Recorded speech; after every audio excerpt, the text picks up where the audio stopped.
Hey guys, Sean here. Welcome to the F1 Word and to the preview for the 2022 British Grand Prix, the first race in another doubleheader. It's all doubleheaders and triple headers between now and the end of the season, and the first of 4 races in July. It is going to be a very busy month of racing, and you know what? I can't wait for it all. And it could actually be a defining few weeks in the championship battle. Yes, I know it's still early days, but the season is flying by very quickly. We're not actually that far away from the summer break. That's scary. Anyway, as always, there's lots to get through, including predictions, a flashback, and talking points. So let's jump straight into it and kick things off as we always do with a look at all the usual track stats. So last time out, F1 was in Montreal for the first time since 2019, but now it's on to Silverstone, the venue of the first ever F1 World Championship event. That was, of course, all the way back in 1950 for round 10 of the 2022 season. A lap of the Silverstone circuit is 5.891 kilometers long. That is just over 3.66 miles if you prefer, and is made up of a grand total of 18 corners. That is 8 to the left and 10 to the right, and come Sunday, we are set to see a total of 52 racing laps.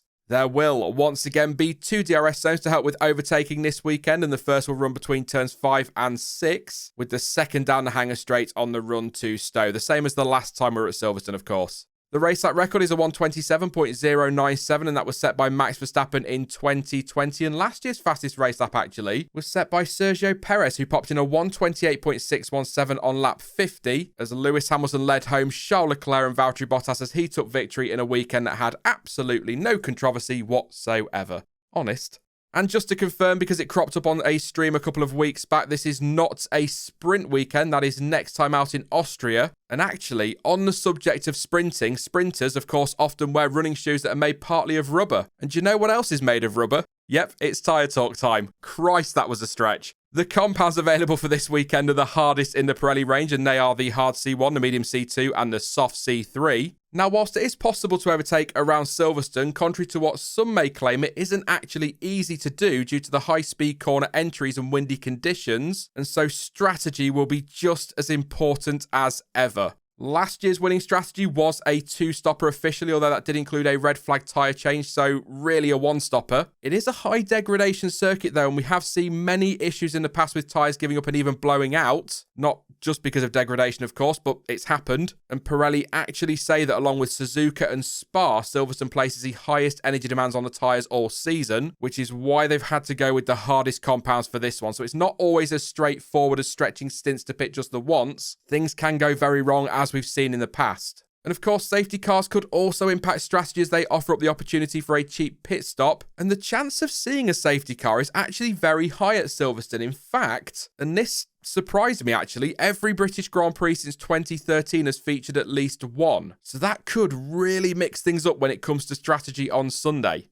It's the UK, so of course the weather could also have an impact, but the forecast at time of recording is for probably a dry weekend. Although it must be said there is a lingering threat of rain. I know, rain in the UK, what's that all about? Friday should stay dry with highs of 19 degrees and around a 30% chance of rain according to some forecasts. There is a slightly higher chance of rain on Saturday with around a 40% chance we'll see a shower during qualifying. So as Martin Brundle would say, that's a 60% chance it will stay dry. And on Sunday, the risk is again fairly minimal with highs of 19 degrees. It must be said, though, that the British weather likes to throw the odd surprise shower in there, and so take this forecast with a gritter load of salt. Plus, the bulk of this video is once again being recorded a little bit earlier than usual, and so there is still plenty of time for the forecast to change between now and the weekend. And your schedule for the weekend is obviously back to the usual European times. FP1 will kick the weekend off on Friday at 1 p.m. BST, with FP2 getting going from 4 p.m. later that afternoon. The final practice session on Saturday is from midday, that's 12 o'clock. I don't know why I needed to clarify that one, with qualifying underway from 3 p.m. And it is lights out for the race on Sunday from 3 p.m. and once again that is in UK time.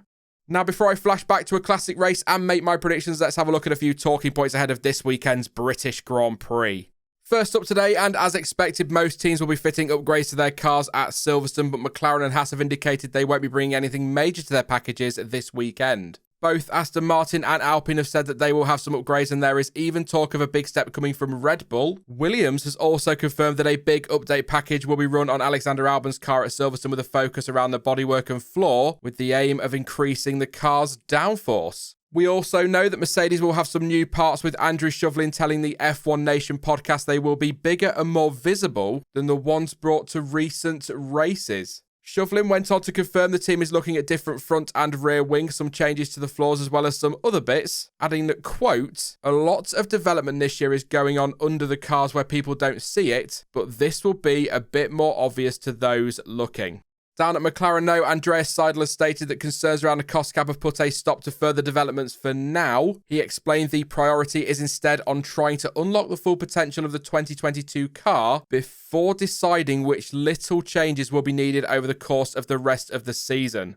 Oh yes, the cost cap is still the big talking point as teams continue to squabble over whether or not there needs to be an increase. And Christian Horner has warned that it would be a catastrophe if F1 team personnel ultimately had to pay the price if the budget concerns are not addressed.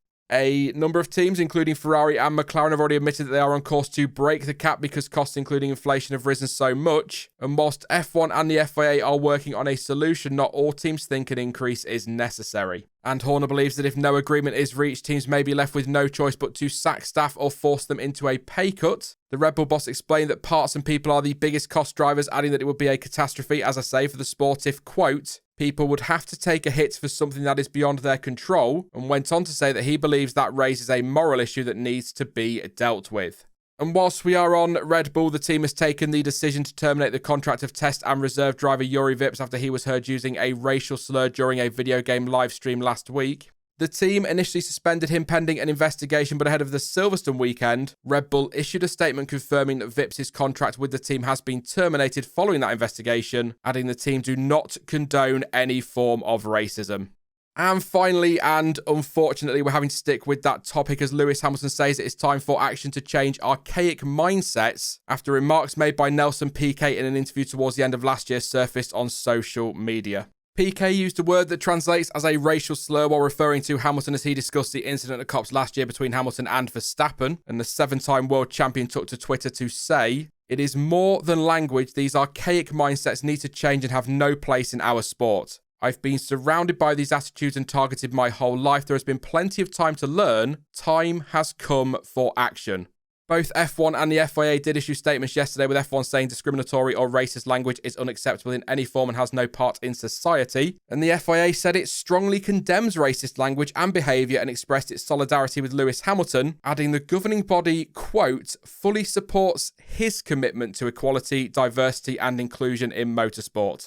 Piquet has also now released a statement saying the use of the word was ill thought out and that he makes no defence of it. He then went on to defend it, saying the word is, quote, used in Brazilian Portuguese as a synonym for guy or person and it was never intended to offend. He added that he, again, quote, strongly condemns any suggestion that the word was used by me with the aim of belittling a driver because of his skin colour. He then stated that the translation doing the rounds on social media is not correct before going on to add that he apologises wholeheartedly to anyone affected, including Lewis Hamilton.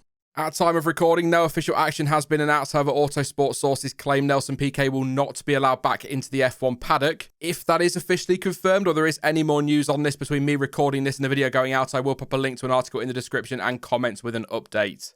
Let's move on then and take a look at a classic moment from F1 history, and I made the decision on this one after Alex Albon took his tyres almost the full race in Australia. Stick with me on this one. Now, following that great strategy play, some asked if he would have been able to pit on the last lap to change tyres and finish the race there, something which, for the record, would not have been allowed. But of course, albeit under completely different circumstances, we have seen an F1 race won at Silverstone in the pit lane before. So let's flash back to the 1998 British Grand Prix. Mika Häkkinen would start the race on pole position ahead of Michael Schumacher, and it would be a wet start to the race. In fact, it stayed wet all afternoon. Häkkinen led the field away and was pursued by the Ferrari of Schumacher, although the German did come under early pressure from David Coulthard, who passed him to take P2. Häkkinen looked to have the race under control, but as the rain got heavier, cars began sliding off track, including Häkkinen actually, as he had a big spin at Bridge Corner. Eventually, though, the safety car was deployed, which wiped out the Finns' advantage. The remaining 11 cars took the restart on lap 50 as Häkkinen once again led Schumacher, but moments later the McLaren went off track, allowing the Ferrari through. But the drama was far from over. Schumacher was handed what was communicated as a 10-second stop-go penalty for overtaking Alexander Wirtz under yellow flag conditions. He therefore entered the pit lane on the final lap to take his penalty, but crossed the line as he came in. Confusion reigned, and post-race Ferrari argued the penalty should have been issued within 25 minutes of the incident, which it wasn't, and that the handwritten notice was not clear about whether it was a stop-go or a post-race time penalty. The FIA later clarified that it was a post-race penalty and 10 seconds was added to his race time, but it was later rescinded because that type of penalty could only be used if there was a breach of the rules within the last 12 laps of a Grand Prix, and so it could not be applied. As you'd expect, McLaren appealed the decision, but their protest was thrown out by the FIA, and in the end, Michael Schumacher kept the win, leading home Mika Hakkinen and Eddie Irvine in a race where only 9 drivers were classified, with Ralf Schumacher, who started 21st, taking the final point for 6th place. And if anyone tries to tell me that 1998 wasn't yesterday, I will not believe you. It's a line I use a lot when I come to these flashbacks, either in the video itself or to myself. Doesn't time bloody fly? It's ridiculous. Right then, time for some predictions, and as always, please don't take these too seriously and get your knickers in a twist. They are just a bit of fun, and if you do disagree with my picks, then you can let me know yours in the comment section down below. And to be honest, based on my last lot, you absolutely should be disagreeing with me. I got one thing right, and that was Mercedes as podium outsiders, so let's just gloss over that and move on.